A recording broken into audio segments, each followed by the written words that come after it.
Today, I'm going to show you guys how to set up Shopify Theme Kit to help you develop themes locally with your own development tools that you're used to rather than using Shopify's online CMS, which is fine, but if you're a developer, you can move much more quickly with what you're used to. I'm also going to show you how to get hot reload working so you can get that smooth butter development experience and really get things done right now.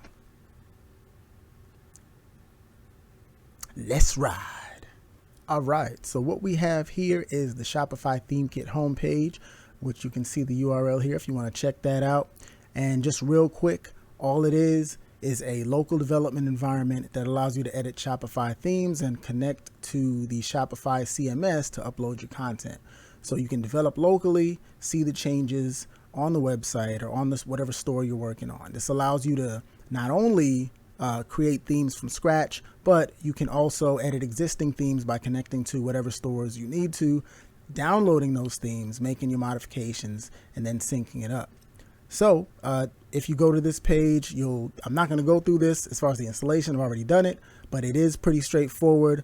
Personally, I'm using WSL2 on Windows 10, so I followed the Linux installation. So this allows me to let me fire up a terminal real quick, and you can see when I type theme version, I can see the version. So if you follow these steps here in this document, you'll be able to get to that level. What we do want to do is go over real quick how to get API access, already covered here. So I'm going to flip over to a demo store that I have created, and we're going to follow these instructions here, which are on the website. So I'm just going to go into my store's apps here. And this is the first thing you need to do is set up your store to use private apps. So I'm clicking manage private apps. Let me go back because you want to make sure you're all the way at the bottom. It's really hidden down here. Manage private apps. I'm going to disregard all this. I'm just going to do it because I know this is what I want to do. I'm going to agree to all this junk. Enable private app development. And then we're going to need to actually create a private app.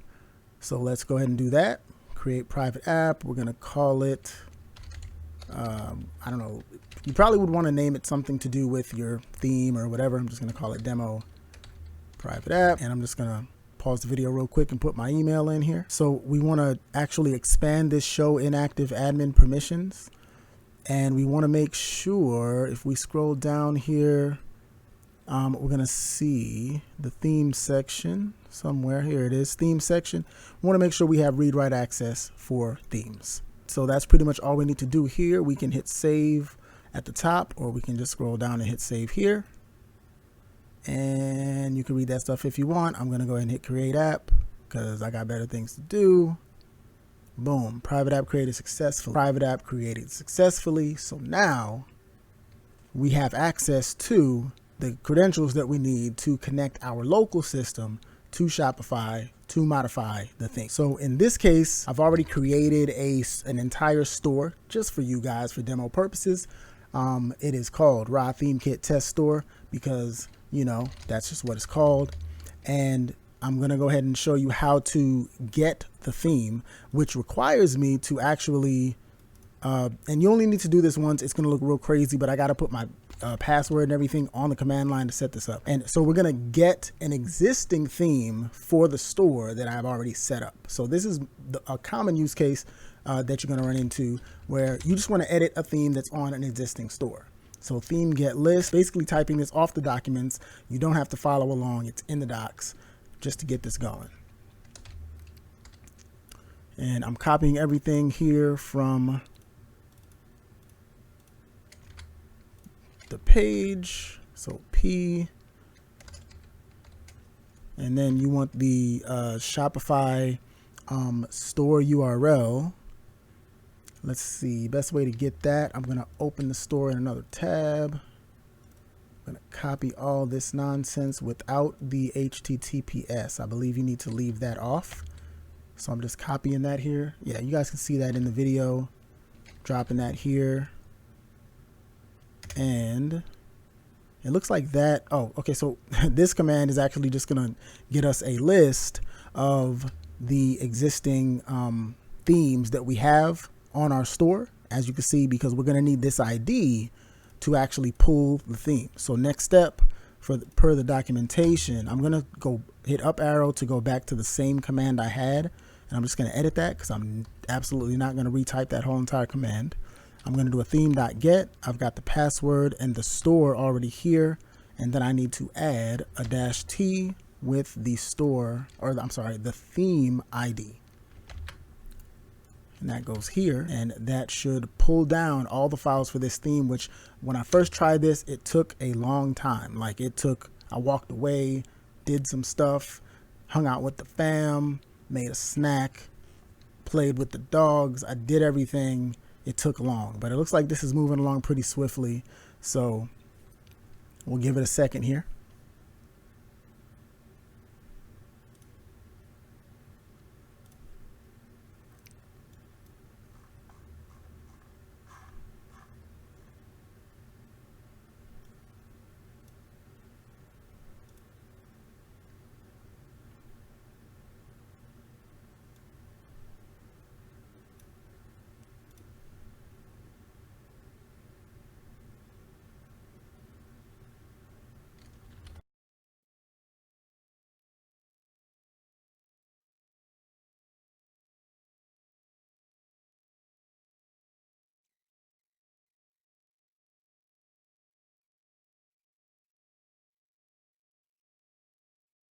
Oh my, that took a long time. It sat on 99% for way longer than it should have. So don't be shocked if you do this and it goes real fast and sits on 99 for more time than it took to get there. It's how it works for some reason. So let's go ahead now and let's go back a second here. So you may see in my path where I have a Shopify folder, and then I actually have a folder I created simply for pulling this theme. It is not going to create a folder for you. Probably should have mentioned that before doing the theme get, but you do need to make a folder, go into that folder, then do theme get, because it's going to download the top level files. It's not going to make a folder for the theme for you. All right, so in that folder, I'm going to open up Visual Studio Code in here. Boom, there it is. And you'll see that it made a config file for us. This was created automatically because when we did theme get, we gave it the password, we gave it the theme ID, we gave it the store. So it creates this for you. Also, you'll see here's all the theme junk, all the liquid files. I have the syntax highlighting here simply because I installed an extension for that. I chose this one. There's actually another one. I don't know if one's better than the other. So you can play around with that. The next step here is, let's say we're in here, we're editing the theme, and we want to see what our changes are. Let's go back to the main terminal. So you can actually do a theme open, and that will actually pop open a window with the theme running on Shopify. So let's try to find this text here in the theme, and we'll see if we can get some changes popping up. All right, so here is that text. Don't use overlay text because I'm a contrarian and that's what I'm going to do. So we save, and then we jump back over to our browser, and so we actually first need to do a theme watch.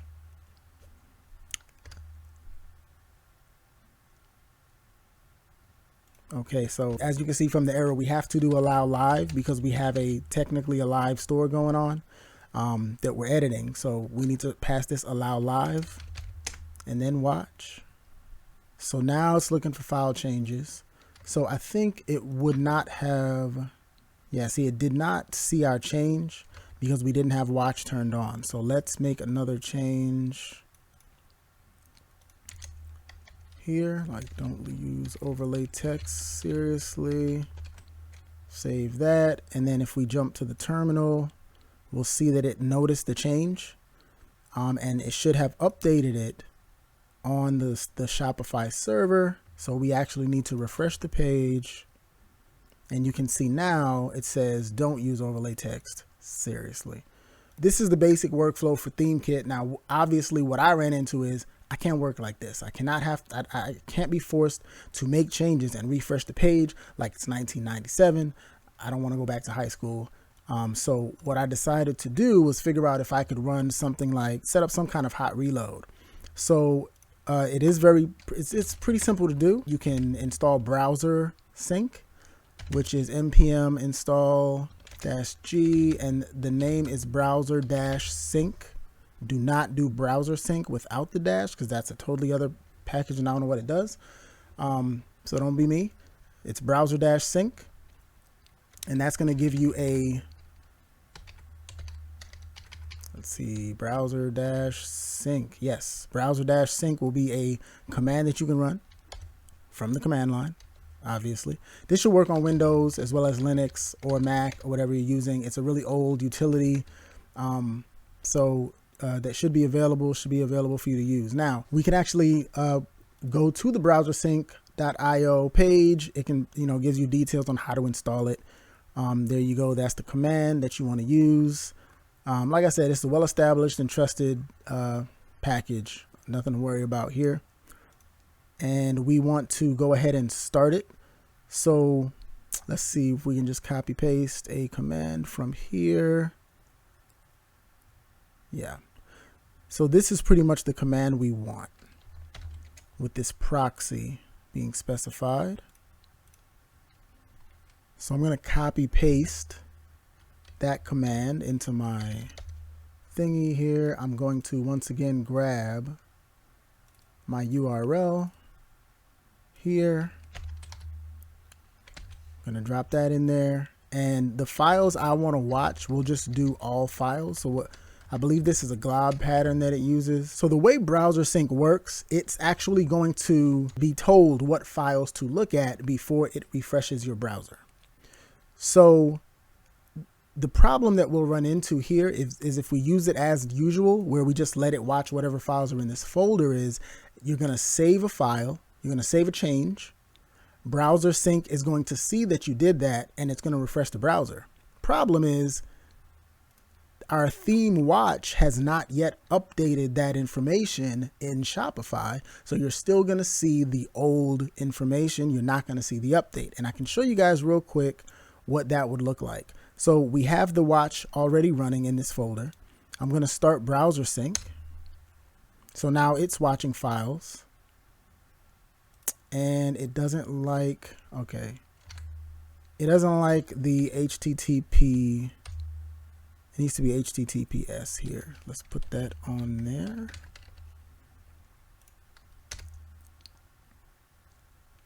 All right. So, and my store has a password because I don't know why. Let's go get that. It is what it is.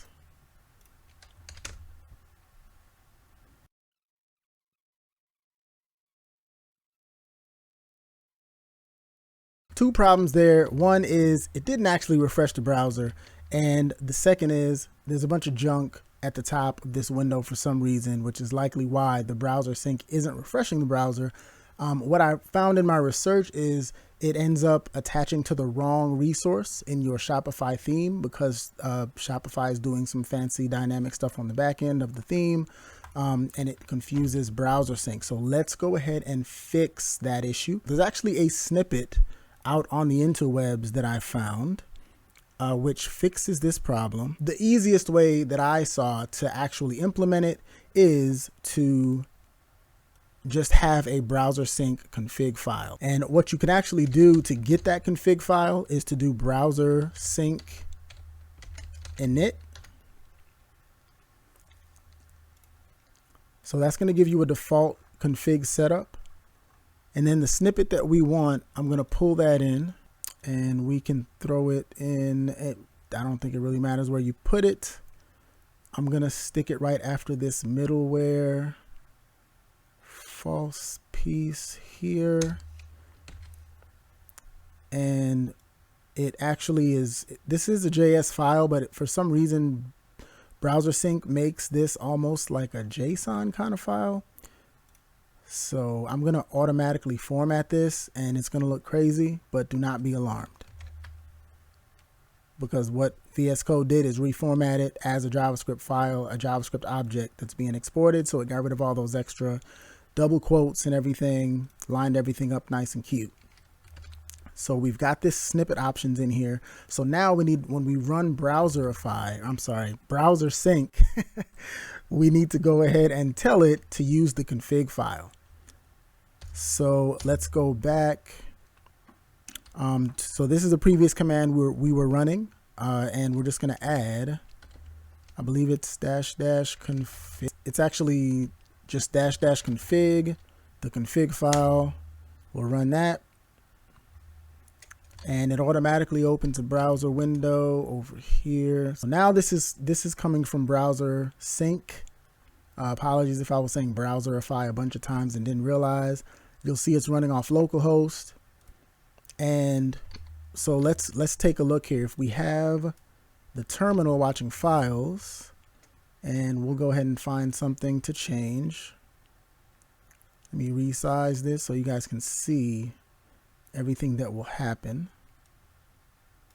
So we're watching files. I'm going to make a change to the English here. We'll go ahead and delete this seriously. Save that, boom, reloading browsers, and boom, you see browser sync connected. It reloaded the page. However, what you do also see is that we do not get the updated information.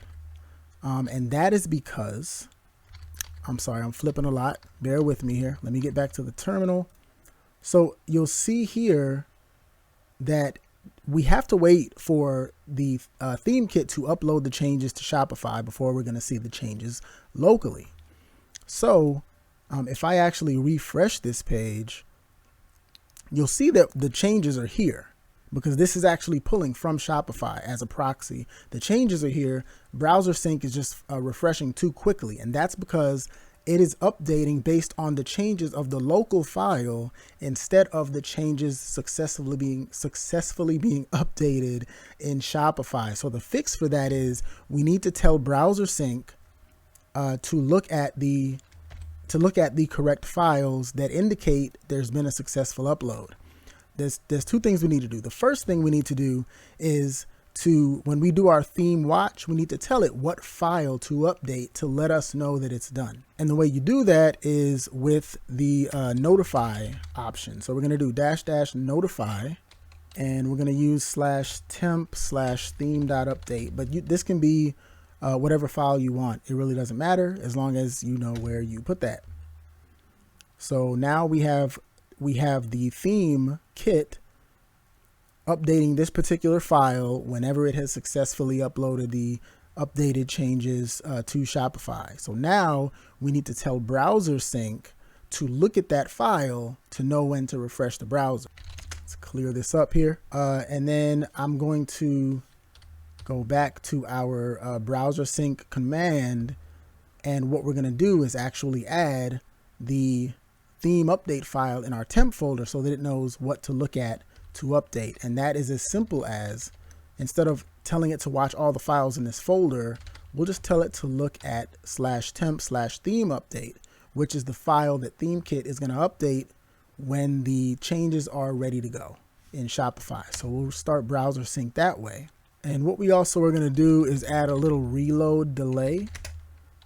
So once browser sync is notified that that file has changed, that should allow it to go ahead and refresh the browser. But we want to wait a second before we actually do that. We'll see if that helps us to make sure we see the correct changes. So let's go ahead and start it up that way with the 1 second reload delay and the config file. It's watching the temp theme.update file, which we are also updating with Theme Kit to notify browser sync. All right, so with all that said, we can make whatever change we have here in our editor. Use overlays to save, and then you'll see browser sync will be connected. It will reload the page and we'll see that update in the browser. So the next thing that I did to make this a more modern dev environment so that, you know, any changes I make, I can keep track of. Is I went ahead and did a git init inside of this folder where I downloaded the theme. So now you'll see that I can go ahead and commit my changes to Git. The one thing that you want to do here though is we want to create a .gitignore. So the primary file we want to ignore here is going to be that config.yaml file. We do not want to put our passwords and API keys and everything into Git. So we add that file. Now we have version control going on here when we make changes to our theme. So if we break anything, we can roll it back. We can modify the theme for whatever apps we need to use for our Shopify store. And then if they do modify the theme, we'll be able to see that and revert those changes if needed. And it just gives us a way better and more stable development experience for dealing with our Shopify theme as well as dealing with our Shopify store. I'm sure some of you watching this have a store. You've made these little changes here and there. You don't really remember what you did. And now you're trying to figure out why your store is slow, why you have code in there for apps that you don't even use anymore. And this would be the type of setup that will help you to get to a more reasonable place as far as managing that part of your store experience. That's all for today, folks. Really appreciate y'all stopping by. I hope this was helpful. If you have any questions, please reach out. Subscribe if this was helpful for you at all. Hope you code something awesome. Peace.